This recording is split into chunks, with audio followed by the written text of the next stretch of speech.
할렐루야. 우리 옆에 있는 분들과 인사합니다. 사랑합니다. 축복합니다.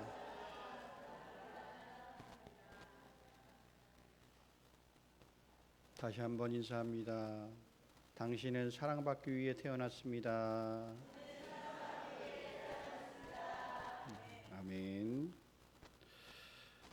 오늘 본문의 말씀을 보게 되면 11 제자들이 갈릴리로 가서 예수님께서 지시하신 그 산에 이르게 됩니다. 예수님을 만나고 그리고 경배하고 그들이 예수님 앞에 엎드렸는데 아직도 의심하는 사람이 있었다라고 이야기를 해요. 여러분들 예수님을 의심하십니까? 여러분들의 마음속에 예수님을 향한 조금의 의심이 있다라면 이 시간 그 의심을 다 버리고 온전히 믿음으로 바라볼 수 있기를 바랍니다. 오늘 보면 18절의 말씀에 보면 예수께서 나와 말씀하여 이르시되 하늘과 땅의 모든 권세를 내게 주셨으니. 여러분에게 주셨어요? 누구에게 주셨다고요? 예수님에게 주셨다고요. 땅의 하늘의 모든 권세를 하나님께서 예수님께 주셨다는 거예요. 그러니까 예수님을 따르고 예수님의 이름을 선포하고 나가게 되면 거기에 능력이 나타난다는 거예요. 왜? 하나님께서 예수님에게 하늘과 땅의 권세를 다 주셨기 때문에 그렇다는 거예요. 그래서 우리는 우리의 힘으로 하는 게 아니고 예수의 이름으로 하는 겁니다. 그래야 거기에 능력이 나타난다라는 거죠. 그러면서 예수님께서 오늘 제자들에게 마지막 지상 명령을 말씀하세요. 그게 19절의 말씀인데 너희는 가서 모든 민족을 제자로 삼아 아버지와 아들과 성령의 이름으로 세례를 줘라라고 말씀하시죠. 이 말씀에서 우리는 삼위일체라는 진리를 우리는 발견하게 됩니다. 예수님께서는 오늘 이름들이라는 어떤 복수의 형태로 말씀하지 않고 이름이라는 단수 형태로 오늘 말씀을 하십니다. 이것은 성부 하나님, 또 성자 예수님, 그리고 성령 하나님께서 본질상 하나이신 하나님이시다라는 것을 말씀하는 거예요. 그러나 동시에 각각의 독립된 위격으로 존재하신다라는 것을 말씀하시는 거예요. 이것이 바로 기독교의 핵심 교리인 삼위일체입니다. 삼위일체에서 아까 이야기했던 위격이라고 있죠. 위격이 뭐냐? 이 위격은 하나님 안에서 서로 구별되는 인격적 존재 방식을 이야기하는 겁니다. 그러니까 기독교는 하나님이 한 분이시지만 그 한 본질 안에 성부 하나님, 성자 예수님, 성령 하나님, 이 세 위격이 존재한다라고 고백하는 거예요. 그러니까 다시 말씀을 드리면 본질은 하나인데 위격은 셋이다라는 거예요. 그러니까 예를 들면 성부는 성자가 아니다. 성자는 또 성령이 아니다. 성령, 성자, 성부는 구별된다라는 거예요. 그러나 이 세 분이 그러면 각각 다른 신입니까? 아니다. 하나님은 오직 한 분이시다. 이 위격이라는 표현을 쓰는 이유는 그냥 단순한 어떤 역할이나 모습이 아니라 서로 인격적 관계를 가지는 실제 구별이 있기 때문에 그렇다는 거예요. 그래서 성경을 보면 성부 하나님께서 성자 예수님을 세상에 보내주셨죠. 그리고 성자 예수님께서 성부 하나님께 기도하는 모습들이 나타나죠. 그리고 성령 하나님께서 오셔서 삶의 역사하시는 모습들이 나타나게 됩니다. 이처럼 동시에 구별되어 나타나기 때문에 교회는 새 위격이라는 표현을 쓰는 겁니다. 그러니까 정리해 보면 본질은 무엇인가라는 질문이에요. 무엇인가. 그래서 하나님은 한 분이시다라는 거고, 위격은 누구인가라는 질문에 성부 하나님, 성자 예수님, 성령 하나님이시다라는 것을 말씀하고 있는 겁니다. 그러니까 삼위일체는 사실 인간의 이성으로는 완전하게 설명할 수 있는 개념이 아니에요. 그러나 성경 전체는 분명하게 이 삼위일체 하나님을 증언하고 있습니다. 그러니까 구약에서는 그림자처럼 나타나요. 그러니까 신약에서는 그것을 예수 그리스도를 통해 분명하게 드러나죠. 그러니까 우리가 믿는 하나님은 세 분의 하나님이 아니라 한 분 하나님이시다. 그러나 그 하나님 안에 성부와 성자와 성령의 그런 영원한 교제와 사랑이 존재한다라는 겁니다. 그래서 첫 번째로 우리가 성부 하나님의 이름에 대해서 알아봅니다. 성경은 하나님을 아버지라고 소개해요. 아버지. 이것은 단순한 어떤 호칭이 아니라 하나님의 어떤 성품의 관계를 이야기하는 거예요. 오늘 제가 갑자기 예배를 드리기 전에, 아동부 예배를 드리기 전에 우리 둘째 아들이 저한테 오더니 갑자기 이 질문을 하는 거예요. 그래서 저는 깜짝 놀랐어요. 오늘 이거를 지금 설교를 하려고 생각도 안 했는데 그냥 갑자기 와서 물어보더라고요. 그래서 제가 이 이야기를 해줬어요. 성부 하나님, 성자 예수님, 성령 하나님을 얘기해 주면서 성부 하나님, 우리는 하나님을 아버지라고 부른다. 그러더니 우리 둘째가 뭐라고 이야기를 하냐면, 그러면 남자예요? 이렇게 물어보더라고요. 왜? 아버지라고 했으니까. 그런데 우리가 아버지 하면 남자라고 생각할 수 있지만 신은 남자냐 여자냐 이것을 구분하는 게 아니죠. 여기에서 아까도 얘기했던 것처럼 이 호칭이 하나님의 성품에 대해서 이야기를 하는 거예요. 성품. 그러니까 아버지와 같은 그런 성품. 그러니까 창세기 1장 1절에 우리가 말씀을 보면 우리가 태초에 하나님이 천지를 창조하시니라라고 말씀하시죠. 하나님 아버지. 이 하나님 아버지께서 이 모든 존재의 시작이 되셨고 또 이 우주도 자연도 인간도 다 우연히 존재한 것이 아니다. 하나님 아버지가 계획하시고 그 뜻 가운데 창조하셨다라는 거예요. 그러니까 세상은 때론 진화 또는 우연 이것의 산물이 아니다. 하나님의 손길 안에서 만들어졌다라는 거예요. 그리고 하나님은 단지 창조만 하시는 분이 아니시다. 지금도 살아계시고 지금도 역사를 이끌어 가시고 섭리하시는 분이시다라는 겁니다. 여러분 저기 밖에 새들 날아다니고 그러잖아요. 그 새 누가 먹이실까요? 하나님이 먹이시는 거예요. 들의 풀 그 모든 것들도 하나님이 입히시는 거예요. 우리의 삶 다 하나님께서 다스리시는 겁니다. 이것을 우리가 믿는 거예요. 예수님께서 성부 하나님에 대해서 이렇게 이야기를 해요. 너희 머리털까지 다 세신 바 되었다라고 말씀하세요. 이거는 하나님 아버지의 그런 세밀한 사랑을 이야기하는 거예요. 여러분 머리털까지 세시는 분 계세요? 자녀의 머리털이 몇 개인지 아시는 분?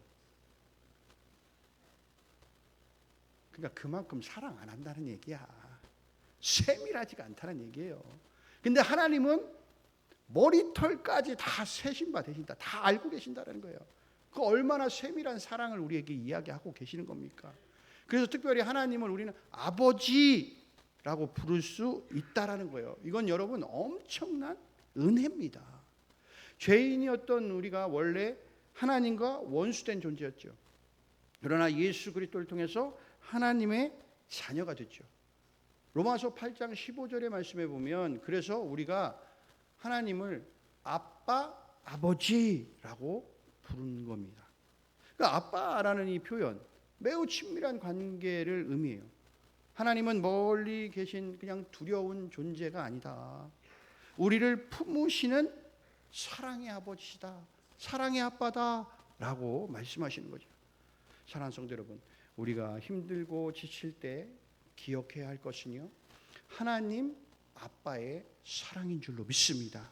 세상은 우리를 때로는 등 돌리고 버릴 수 있어요. 사람들은 변해요. 그러나 하나님 아빠, 하나님 아버지의 사랑은 결코 변하지 않는 줄로 믿습니다. 때로는 우리가 이해되지 않는 환경이 있어도요, 하나님은 실수하지 않으세요. 아버지는 자녀를 가장 좋은 길로 인도해 주시는 분이시다라는 거죠. 그러므로 신앙은요, 환경을 바라보는 것이 아니라 하나님 아버지를 신뢰하는 것입니다. 자, 두 번째는 성자 예수님의 이름이에요. 성자 하나님이신 예수 그리스도는 인간의 구원을 위해 이 땅에 오셨습니다. 요한복음 1장 1절의 말씀을 보면 태초에 말씀이 계시니라 라고 말씀하시죠. 여기에서 이 말씀은 바로 예수 그리스도를 의미하는 거예요. 그러니까 예수님은 단순한 어떤 선지자냐? 위대한 성인이냐? 그렇지 않다. 영원전부터 계신 하나님이시다라는 겁니다. 그런데 그 하나님께서 인간의 몸을 입고 이 땅에 오셨다라는 거예요. 왜 오셨습니까? 바로 인류의 죄를 소멸하시고 구원하시기 위해 오셨다라는 거예요. 그러니까 마태복음 1장 21절의 말씀을 보면 그 이름을 예수라 하라. 이는 그가 자기 백성을 그들의 죄에서 구원할 자이심이라 라고 말씀하시죠. 인간의 가장 큰 문제가 뭐냐? 가난일까요? 아니면 질병일까요? 아니에요. 죄의 문제예요. 죄는 하나님과 인간의 그 사이를 끊어놓고 담을 만들어버려요. 그래서 인간은 불안하고 공허하고 결국 죽음이라는 것을 두려워하는 겁니다. 그러나 예수님께서 십자가에서 우리의 죄를 대신 담당하셨어요. 그래서 예수님의 십자가는요, 단순한 어떤 처형의 도구가 아니에요. 하나님의 사랑과 정의, 공의, 이것이 만나는 자리였다라는 거예요. 인간이 지은 죄는요, 반드시 심판받아야 했어요. 그 심판을요, 예수님께서 대신 받으신 거예요. 그래서 우리는 그것을 구속이라고 얘기하는 겁니다. 그리고 예수님은 부활하셨죠. 부활은 예수님이 참 하나님이심을 증거하는 거예요. 만약에 십자가에 죽으시고 살아나지 않으셨다? 그러면 지금 우리가 가진 복음은 다 헛된 것일 수 있어요. 그런데 예수님께서 3일 만에 부활하셨어요. 그 부활, 하나님이 살리셨다고요. 그래서 그 예수님께서 참 하나님임을 증거하고 있는 겁니다. 사망 권세를 이기셨고 오늘도 살아 역사하시고 계시다라는 거예요. 그래서 사도행전 4장 12절의 말씀에 가면 다른 이로서 구원을 받을 수 없나니 천하 사람 중에 구원을 받을 만한 다른 이름을 우리에게 주신 일이 없음이라. 여러분, 예수님 말고는 구원자가 없다라는 거예요. 다른 이름을, 구원자라는 다른 이름을 우리에게 주신 일이 없다라는 거예요. 오직 우리를 구원하실 분은 예수 그리스도밖에 없다라는 겁니다. 여러분, 예수님의 이름에는 권세가 있는 줄로 믿습니다. 여러분, 예수님의 이름을 선포하며 나가는 자에게 병든 자가 치유되고 회복되는 역사가 나타날 줄로 믿습니다. 여러분, 절망이 소망으로 바뀌게 되고 여러분, 죄인이 새로운 생명을 얻는 거듭남의 새 사람으로 변화되는 역사가 나타나게 될 줄로 믿습니다. 왜냐하면 예수님의 이름은요, 하나님의 구원의 능력이기 때문에 그렇다라는 거예요. 교회는 예수님의 이름 위에 세워진 공동체예요. 예수님이 없는 교회는요, 생명을 잃은 것과 같아요. 십자가 없는 설교는요, 능력이 없어요. 여러분, 그러므로 우리는 오직 예수 그리스도를 붙들어야 할 줄로 믿습니다. 우리의 믿음의 주요, 우리를 온전케 하시는 예수 그리스도를 바라보며 예수 그리스도를 붙들고 예수님이 가신 그 길을 걷는 귀한 믿음의 자녀가 되기를 소원합니다. 세 번째는 성령 하나님의 이름이에요. 성령님은 지금도 살아 역사하시는 하나님이십니다. 많은 사람이 성령님을 그냥 단순한 어떤 능력, 어떤 기운 그런 걸로 생각할 때가 있어요. 그러나 성경은 성령님을 인격적인 하나님으로 말씀하고 있는 거예요. 성령님은 때로 우리에게 말씀하시고요, 우리를 깨닫게 하시고요, 때로는 성령님께서 근심하실 때도 있으세요. 그래서 성령님이 근심하시면 참 우리의 삶이 힘들어져요. 그러니까 근심하지 않도록. 또 성령님은 인도하신다고요. 우리를 감동하신다고 해요. 성령님은 역사하시고 우리를 위로하시고 우리에게 평안을 허락해 주신다라고 합니다. 여러분 요한복음 14장에 가면 예수님은요 성령님을 뭐라고 표현하냐면 보혜사라고 표현해요. 보혜사. 그럼 보혜사는 곁에서 돕는 자. 이거를 우리가 한 단어로 얘기하면 변호사. 변호사가 옆에서 다 도와주잖아요. 그러니까 예수님께서 승천하신 후 성령 하나님께서 교회 가운데 임하시죠. 그래서 사도행전 2장에 성령 강림 사건이 일어납니다. 두려워 숨어있던 모든 제자들이 성령 받고 담대하게 용기를 가지고 나아가 복음을 전하기 시작하죠. 왜 그렇습니까? 성령 하나님이 그들의 심령 가운데 임재하셨기 때문에 그렇다는 거예요. 성령 하나님은 지금도 예수님을 구주로 믿는 자들 안에 거하시는 줄로 믿습니다. 그러니까 우리가 성령 받았어요? 라고 물어보면 긴가 받았나 안 받았나? 여러분 예수님을 구원자로 믿는 자들은 성령 하나님이 함께 하시는 줄로 믿습니다. 여러분 성령 하나님은 죄를 깨닫게 하시고 또 회개하게 만들어 주시고 말씀을 사모하게 합니다. 그리고 기도하게 하시죠. 또한 성령님은 우리를 거룩하게 변화시키십니다. 신앙은요 단순히 여러분 교회 다니는 것이 아니에요. 성령 하나님의 역사를 통하여 삶이 변화되는 것입니다. 미워하던 사람을 사랑하게 되고 또 교만하던 사람이 겸손해지고 세상 중심이 하나님 중심으로 바뀌는 거예요. 이것이 성령의 열매다라는 것입니다. 또한 성령 하나님은 교회를 하나 되게 하신다라는 거예요. 여러분 교회가 분열되면 그것은 성령 하나님이 그곳에 함께 하시지 않는 거예요. 교회는 늘 어떻게 해요? 하나 되게 하셔. 하나. 여러분 삼위일체 하나님 안에서 완전한 사랑과 연합이 있는 것처럼 늘 성령님은 성도들을 어떻게 해요? 연합하게 하신다라는 거예요. 반대로 성령 하나님이 떠나시잖아요. 그럼 다툼이 일어나고요. 분열이 일어나고요. 육신의 욕심이 생기게 된다라는 거예요. 오늘날 교회가 가장 회복해야 할 것이 무엇이냐? 바로 성령 충만입니다. 지식이 많아졌어요. 그렇잖아요. 우리가 유튜브만 탁 틀면 다 모든 것을 알려줘요. 많은 지식을 우리가 습득하게 돼요. 그런데 능력이 약해졌다는 거예요. 조직은 엄청나게 커졌어요. 그런데 거룩함이 약해졌어요.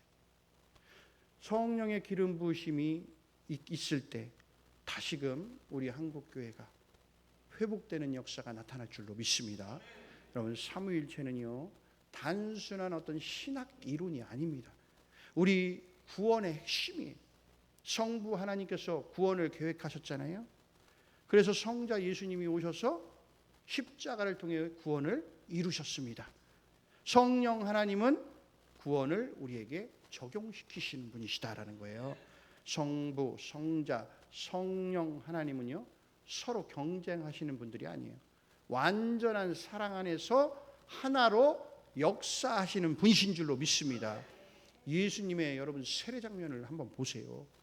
마태복음 3장에 가면 예수님께서 요단강에서 세례 요한에게 세례받을 그때에 하늘에서 하나님 성부 하나님의 음성이 들려요. 이는 내 사랑하는 아들이요 내 기뻐하는 자라. 그리고 하늘이 쫙 열리고 빛이 쫙 비치면서 성령 하나님께서 비둘기같이 예수님의 머리 위에 임재하시는 그런 놀라운 역사가 나타나죠. 이게 삼위일체가 동시에 나타나는 삼위일체 하나님의 모습이 나타나는 것을 우리에게 알려주고 계시다라는 거죠. 고린도후서 13장 13절에 가면 주 예수 그리스도의 은혜와 하나님의 사랑과 성령의 교통하심이 너희 무리와 함께 있을지어다. 이렇게 삼위일체에 대해서 정확하게 말씀하고 계시다라는 거예요. 여러분, 초대교회는 이 삼위일체 하나님을 굳건하게 믿었어요. 왜냐하면 성경이 그렇게 증거하고 있기 때문에, 그리고 그들이 삼위일체 하나님을 체험하고 살아갔기 때문에 그렇다라는 거예요. 여러분, 성도는 혼자가 아닙니다. 성부 하나님께서 보호해 주시고, 성자 예수님께서 우리를 중보하시며, 또 성령 하나님께서 매일매일 우리와 함께 동행해 주신다라는 거예요. 이보다 더 큰 은혜가 어디에 있습니까? 사랑하는 성도 여러분, 우리는 삼위일체 하나님의 이름으로 세례받았어요. 이것은 단순한 의식이 아닙니다. 여러분, 우리의 삶 전체가 삼위일체 하나님께 속했다라는 선언이고 선포입니다. 여러분, 우리 아버지 하나님의 사랑 안에 우리는 늘 거해야 할 줄로 믿습니다. 예수님의 그 십자가를 여러분 붙들어야 할 줄로 믿습니다. 여러분, 성령 하나님의 인도하심에 순종함으로 나아가야 할 줄로 믿습니다. 오늘도 하나님 아버지는 우리를 늘 눈동자와 같이 돌아보고 계시다라는 사실이에요. 예수님은 우리를 늘 중보해 주고 계시는 거예요. 그래서 여러분, 중보자는 예수님 한 분밖에 안 계시는 거예요. 여러분, 우리끼리 우리 중보기도 합시다, 중보자입니다, 이런 이야기를 하면 안 돼요. 잘못된 단어 선택을 하고 있는 거예요. 우리끼리는 도고합시다가 맞는 거예요. 도고합시다.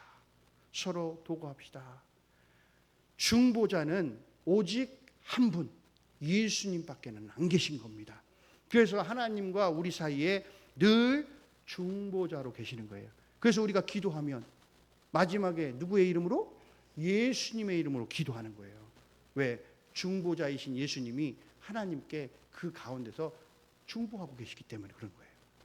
성령 하나님은요, 우리 안에서 날마다 역사하고 계십니다.